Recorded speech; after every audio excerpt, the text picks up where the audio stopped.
Hi, my name is Taylor Fox. I'm an F-22 pilot for the United States Air Force, and I'm an entrepreneur on the side. I think the one thing that would surprise most business people is the parallels that fighting in a combat scenario and how you prepare, brief, execute, and debrief are so much similar to a business meeting where you're setting up and managing and communicating. The business world is a dynamic, complex environment that's constantly changing, and just like we fight with every bandit or bogey maneuver, we have to alter the way we're flying our jet and attack. The same is true when you're seeing your customers or competitors change their priorities or motivations. You need to be reacting almost immediately at the same time.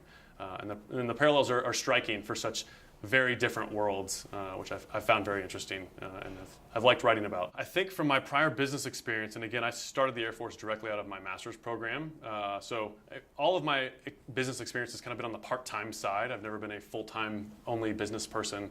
I had an ability, I thought, to kind of step back and take bigger picture looks and realize that things aren't necessarily always what they seem and so black and white in a military perspective. When I think back on my MBA, that was the one thing I said. I felt like going from a bachelor's to a master's was every time I would hear a fact or hear a statistic or whatever it may be, there's always more to that story. And that ability to step back and take a look at the bigger picture of what possibly might be going on. And are there any other ways to spin that statistic or that story that might change the way I want to invest in this business? And so I see that all the time when we're mission planning for battles. What instantly might see like the right route, employing a certain type of asset, a certain type of fighter jet.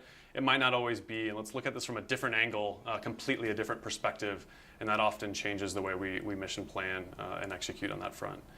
From the military side, they've taught me obviously a lot about discipline and being, the punctual, getting things done, being reliable, which I've had a lot of compliments now going back and working in real estate that, oh, we just appreciate you replying to our emails so punctually and showing up when you say you're going to show up. And to me, that was, humanity 101, but it seems like that is really respected in this front.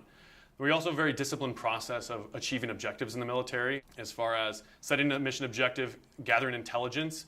And while intelligence often sounds like the CIA and enemy tactics, not that the customers or competitors are your enemies necessarily, but there's a lot of parallels there in really analyzing and studying pre-meetings, pre-campaigns, pre-starting a business that the military does on a great front there. On the mission planning, we have a great method of briefing.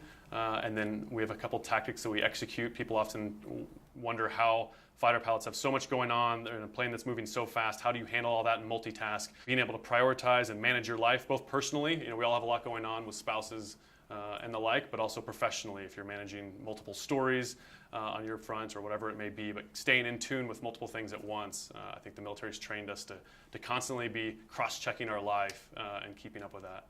And then the final thing that I think it really does an exquisite job on that I think businesses, and I'm looking forward to taking back to my professional business life, is debriefing. We'll have a 30-minute fight where we will have up to 150 airplanes, literally in one training flight, a 30-minute flight, and we could debrief that 30 minutes for 8 hours. And it might even just be me and one other airplane fighting for 30 minutes, but we could sit down for 2 to 8 hours and analyze all the different things and how we could reach our mission objectives. So setting very clear, specific mission objectives, and we all have mission statements and everything, but the military taught me the real value of being very specific, and then not only being very specific, but then holding yourself accountable to all those things and making sure that happens.